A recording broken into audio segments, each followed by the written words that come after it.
भावनाएं जीवन को कैसे प्रभावित करती हैं? तो देखो, एक अच्छी सोच का जो व्यक्ति होता है ना, वो हर व्यक्ति को अपने जैसा ही समझता है। अच्छा, यानी कि वो हर व्यक्ति को अच्छा ही समझता है। उसको वो जो होता है अच्छी सोच का व्यक्ति, वो दूसरों में बुराइयां कभी भी नहीं देखता। वो अपनी जैसी अच्छाइयां ही दूसरों में देखता है और दूसरों को अपनी तरह ही अच्छा समझता है। और यही वजह होती है कि वो दूसरों को तो अपनी तरह अच्छा ही समझता है, लेकिन दूसरे लोग जो होते हैं वो उसका फ़ायदा उठाते हैं फिर, क्योंकि वो व्यक्ति बहुत अच्छी सोच का है और अच्छा ही करता है। तो बस अच्छे अच्छे लोगों का जो है ये बुरे लोग फिर फ़ायदा उठाते हैं, क्योंकि जो अच्छा इंसान होता है वो बुरे लोगों की बुराइयां कभी देखता ही नहीं है। उनके अंदर बुराइयां कितनी भरी हुई हैं, वो कभी बुराइयों की तरफ नहीं जाता, सिर्फ वो अच्छाइयों की तरफ जाता है। और बुरे लोग जो होते हैं, वो नीच लोग उस अच्छे व्यक्ति को भी नहीं छोड़ते हैं, उसके भी फ़ायदा ले लेते हैं, उससे भी उसका भी मतलब फ़ायदा उठा ही लेते हैं। तो ऐसा ही होता है कि एक व्यक्ति कोई अच्छी सोच का व्यक्ति है,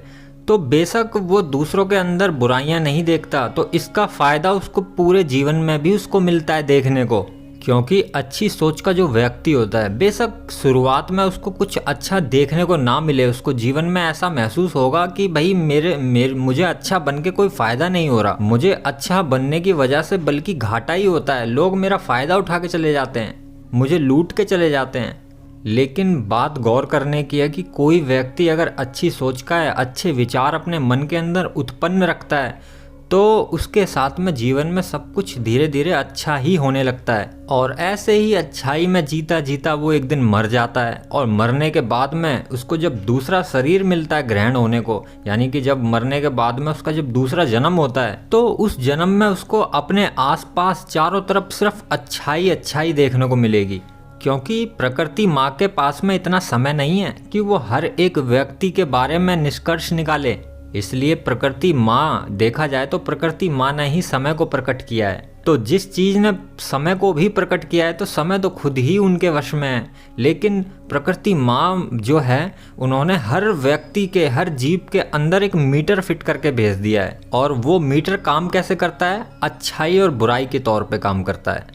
अगर कोई व्यक्ति अपने जीवन में अच्छे काम करता है, अच्छे कर्म करता है, तो उसकी अच्छाई का मीटर ऊपर उठता है और फिर उसको अच्छाई से होने वाले मुनाफे मिलते हैं। जो भी अच्छाई से होने वाले फ़ायदे हैं वो सब उसको ग्रहण होते हैं। और अगर जीते जी नहीं हो पाए ग्रहण, तो मृत्यु के पश्चात तो अवश्य ही ग्रहण हो जाते हैं। अगला जन्म जब उसका होता है तो बड़ी ही राज ठाठी में होता है।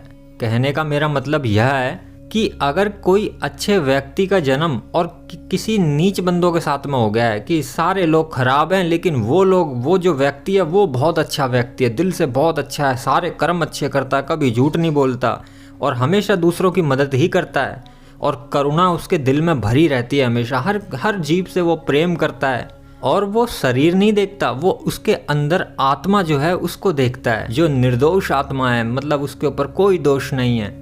तो ऐसा व्यक्ति अपने जो भी जन्म उसका हुआ है, बेशक उसको बुरे लोग मिले हैं, आसपास उसके सब बुरे लोग हैं, लेकिन वो क्या करेगा?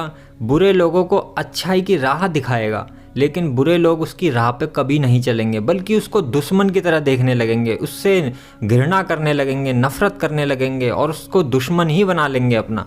लेकिन अच्छा व्यक्ति अगर ये सब भी सहकर और अपने कर्म पर चलता रहे, अपना काम करता रहे, अच्छाई पे ऊपर चलता रहे, उसकी अच्छी सोच है, अच्छा वो है, वो हमेशा हर किसी पे करुणा में ही प्रकट करता है, यानी कि कभी हर जीवों पे वो दया करता है, किसी पे वो मारा पीटी नहीं करता, किसी के साथ में अपव्यवहार नहीं करता। तो देखा जाए तो जीवन में जीते जी ही उसको काफ़ी कुछ अच्छा ग्रहण हो जाता है। लेकिन जो ग्रहण नहीं हुआ वो मृत्यु के पश्चात, यानी कि अगले जन्म में उसको ग्रहण होता है।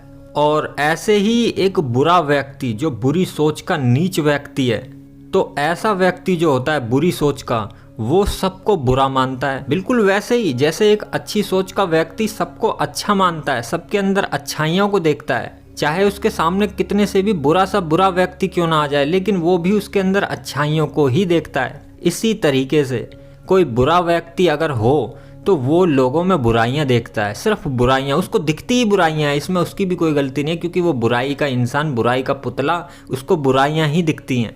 जैसे होता है ना कि अगर आप काले रंग का चश्मा पहन लो तो आपको सब कुछ काला ही दिखाई देता है, ऐसा लगता है जैसे कि शाम हो गई हो।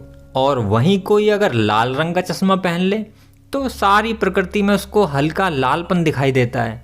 तो ऐसे ही होते हैं ये बुरे लोग जो बुराई का चश्मा पहन के रखते हैं और लोगों में सिर्फ बुराइयां ही देखते हैं, बुराइयां ही देखते हैं, हर किसी में सिर्फ बुराइयां ही देखते हैं। लेकिन अपने अंदर जितनी बुराइयां उसके खुद के अंदर घुसी हुई हैं वो उसको कभी दिखाई नहीं देती हैं।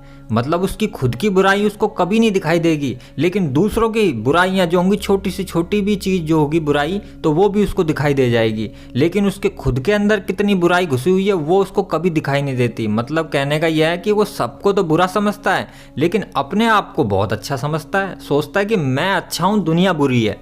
और बुरी सोच का जो व्यक्ति होता है वो किसी से भी बात करता है या किसी से भी रिश्ता रखता है तो सिर्फ वो मतलब से ही रखता है। बगैर मतलब के रिश्ते उसके पास में ठहरते ही नहीं है, वो रखता ही नहीं है उन लोगों से मतलब। सिर्फ उन लोगों से ही वो रिश्ता रखेगा और मतलब रखेगा जो उसके कभी ना कभी फ़ायदे करवा सकते हैं। यानी कि जो फ़ायदेमंद लोग हैं सिर्फ वो उन्हीं से ही मतलब रखेगा, उन्हीं से ही वार्तालाप करेगा। जबकि एक अच्छी सोच का जो व्यक्ति होगा वो किसी से मतलब से बात नहीं करेगा, वो तो सिर्फ एक प्रेम से बात करता है, करुणा से बात करता है। उसको कोई मतलब नहीं होता किसी चीज़ का उसकी बात में, बस वो बात करता है, अच्छाई के तौर पे बात करता है, अच्छी बातें ही करता है। लेकिन एक बुरा व्यक्ति अगर किसी से बातें करता है तो उसके अंदर भी उसका खुद का स्वार्थ छुपा हुआ होता है। क्योंकि जो बुरी सोच का जो व्यक्ति होता है वो हमेशा दूसरों में अपना स्वार्थ देखता है, मतलब देखता है, अपना फ़ायदा देखता है, और जिससे उसका फ़ायदा हो रहा हो उन लोगों से तो वो गहन मित्रता कर लेता है, एकदम घनिष्ठ मित्रता। और फिर होता क्या है, अगर कोई बुरी सोच का व्यक्ति किन्हीं अच्छे लोगों के पास में भी अगर पैदा हो जाए और अच्छे लोगों के पास में पैदा होने के बाद भी आसपास सब अच्छे लोगों के होने के बावजूद भी अगर वो मन के अंदर बुरी सोच ही रखता है तो जीवन जीते जीते ही उसको काफ़ी कुछ बुरा ग्रहण हो जाता है, बहुत कुछ बुरी बुरी चीज़ें उसको मिल जाती हैं, उसका जीवन नरक हो जाता है एक तरीके से कह सकते हैं। क्योंकि जो भी व्यक्ति बुराई में जीता है तो उसको बुरी चीज़ें ही प्राप्त होती हैं। जैसे कि बुरी चीज़ें क्या होती हैं, जैसे कि दुख, रोग, पीड़ा, ये सारी चीज़ें उसको प्राप्त होती हैं। उसके अंदर रोग घुसे ही रहते हैं, एक रोग ठीक नहीं होता कि दूसरा रोग उत्पन्न हो जाता है। सुबह सुबह जब वो उठता है तो दर्द में ही उठता है और दिन भर दर्द में पड़ा रहता है, रात में सोता है तो दर्द में। मेरा कहने का मतलब यह है कि दर्द भी बहुत तरीके के हैं, कोई थोड़ा दर्द है, कोई बड़ा दर्द है, मगर दर्द हमेशा दर्द ही होता है। अगर किसी को हल्की सी भी कहीं खरोंच लग जाए या चोट लग जाए तो ध्यान सारा उस दर्द पे ही धरा रहता है। और इतना ही नहीं, उसको गंभीर गंभीर बीमारियां भी हो जाती हैं। यानी कि कहने का मतलब यह है कि जितनी भी ये रोग, ये क्या है, ये बुरी चीज़ें हैं ये, और बुरी चीज़ें ही उसको प्राप्त होती हैं क्योंकि वो बुरी चीज़ों की ही कामना करता है, मन के अंदर हमेशा बुराई ही भर के रखता है। और यही कारण है कि सृष्टि भी उसको बुरी चीज़ें ही देती है। और इतना ही नहीं, जब वो मर जाता है, मृत्यु हो जाती है उसकी, तो पिछला जन्म जो था कि अच्छे लोग थे उसके आसपास, लेकिन अच्छे लोगों का भी उसके ऊपर जादू नहीं चला, वो बुरा था और बुरा ही रहा। लेकिन जब वो मरने के बाद में जब उसको दूसरा जन्म मिलता है तो बहुत बुराई में मिल जाता है उसको जन्म। और वो बुराई कैसी होती है, जैसे सड़कों पे देखा होगा आपने, नशेड़ी लड़के होते, छोटे छोटे बच्चे होते हैं जो कि सड़कों पे पैदा होते हैं और उनकी ज़िंदगी में और कुछ नहीं होता, चोरी चकारी, नशेबाजी, दूसरों को लूटना, चक्कू छुरी ब्लेड पता नहीं क्या ही की चीज़ पे दिखा दिखा के लोगों को लूटना, दूसरों की चीज़ों को चोरी करना, दूसरों को धोखा देना, तो यही सब चीज़ें उनकी ज़िंदगी में, गाली गुप्तार, नशीली चीज़ें, यही सब चीज़ें भरी होती हैं उनके जीवन में। तो अगर कोई व्यक्ति हद से ज़्यादा ही गंदी सोच का है और नीच सोच का है तो ऐसे व्यक्ति का जन्म फिर इन्हीं बुरे लोगों के साथ में हो जाता है, क्योंकि प्रकृति माँ सोचती है इसको बुराई पसंद है तो इसको बुराई ही दो। अब वो अगर कुलीन परिवार में पैदा हो जाएगा तो उसको वहाँ पे बुराइयाँ कहाँ मिलेंगी, वहाँ तो उसको अच्छाई मिलेगी। इसलिए जब कोई बुरा व्यक्ति मरता है तो उसको बुराई में ही जन्म मिल जाता है। जैसे कि मैंने थोड़ी देर पहले आपको बताया, उसी ऐसी जगहों पे जन्म मिल जाता है ऐसे लोगों को। क्यों मिल जाता है ऐसी जगहों पे? क्योंकि ऐसी जगहों पे जन्म मिलने के बाद में वो जब छोटा सा होता है तो छोटेपन में ही वो देखता है आसपास कोई इंजेक्शन लगा रहा है, कोई नशे की गोलियां खा रहा है, कोई दारू बियर, ये छोटे मोटे तो वो नशे करते भी नहीं है, बहुत महंगे महंगे नशे करते हैं, जैसे कि क्या कहते हैं, ड्रग्स कहते हैं, और पता नहीं काई चीज़ों के नशे करते हैं, बहुत महंगे महंगे नशे करते हैं। आप सोच के देखो कि इतना पैसा उनके पास में आता कैसे है। अब इतनी महंगे महंगे वो नशे करेंगे, काम धंधा वो कुछ करते नहीं हैं, लेकिन फिर भी वो रोज़ नशा करते हैं, तो पैसे कहाँ से आएंगे? सबसे आसान तरीका है, एक चक्कू लेके जाओ, कोई नोकीली चीज़ लेके जाओ, किसी के पीठ पे, किसी की टांग पे, किसी की गर्दन पे लगाओ और एक झटके में ही जितना भी उसने कमाया सारा लेके आ जाओ। बहुत आसान से 5 मिनट का काम नहीं होता उनके लिए पैसा लेके आने का।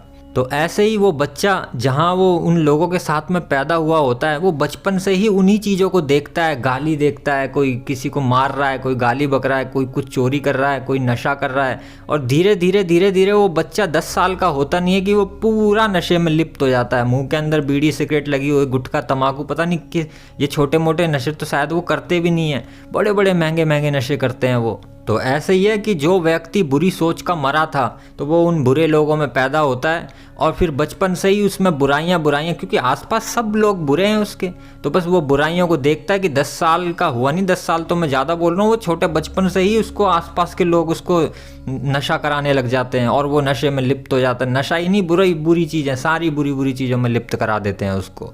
तो देखा जाए तो उसने खुद ही चुना उस बुराई को, तभी वो वहाँ पैदा हुआ। क्योंकि अगर वो मन के अंदर अच्छे विचार रखता, अच्छी सोच रखता, तो वो अच्छे लोगों के साथ में पैदा होता, ना कि उन बुरे लोगों के साथ में पैदा होता। तो देखा जाए तो भावनाएं बहुत महत्वपूर्ण हो जाती हैं। भावनाएं जो हैं यह एक मीटर है, जो अगर आप अच्छे विचार रखोगे, अच्छी सोच रखोगे, लोगों के साथ में अच्छा व्यवहार करोगे, तो अच्छी सोच का मीटर बढ़ता है। मन के अंदर हमेशा प्रसन्नता रखोगे, खुशी रखोगे, लोगों की मदद करोगे, तो अच्छी सोच का मीटर बढ़ता है। और प्रकृति माँ को लगता है कि इस व्यक्ति को, इस मेरे बच्चे को अच्छाई पसंद है, तो इसको अच्छाई दो। क्योंकि माँ तो माँ ही होती है, माँ तो अपने बच्चों को जो पसंद होती है उसके बच्चों को वो वही देती है अपने बच्चों को।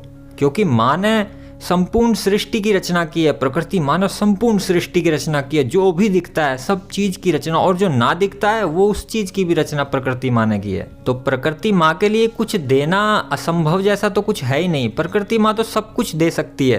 प्रकृति माँ ने संपूर्ण सृष्टि की रचना की है, माँ ने सिर्फ अच्छाई की रचना की है, बुराई तो व्यक्ति ने खुद ही अपने आप पनपा दी। तो ऐसे ही कोई बुरी सोच का व्यक्ति होता है और अपने मन के अंदर बुरे विचार ही उत्पन्न करके रखता है, तो प्रकृति माँ को लगता है कि इस मेरे बच्चे को बुराई ज़्यादा पसंद है, इस मेरे बच्चे को जब बुराई पसंद है तो बुराई दे देते हैं इसको। तो वो फिर माँ जो होती है उसको बुराई दे देती है। और बुराई देखा जाए तो माँ नहीं देती है, व्यक्ति खुद ही चुनता है कि उसको क्या चाहिए, उसको क्या पसंद है। तो इसलिए भावनाएं बहुत महत्वपूर्ण हो जाती हैं। हमेशा अच्छे निर्मल विचार रखिए और हो सके तो दूसरों की मदद कीजिए। और अगर किसी कारणवश आप मदद नहीं कर सकते हो तो बस दिल के अंदर एक ऐसा भाव उत्पन्न कीजिए कि हे प्रभु, मैं इसकी मदद नहीं कर सकता, लेकिन कोई आ जाए जो सामर्थ्यवान हो इसकी मदद करने में और इसकी मदद हो जाए।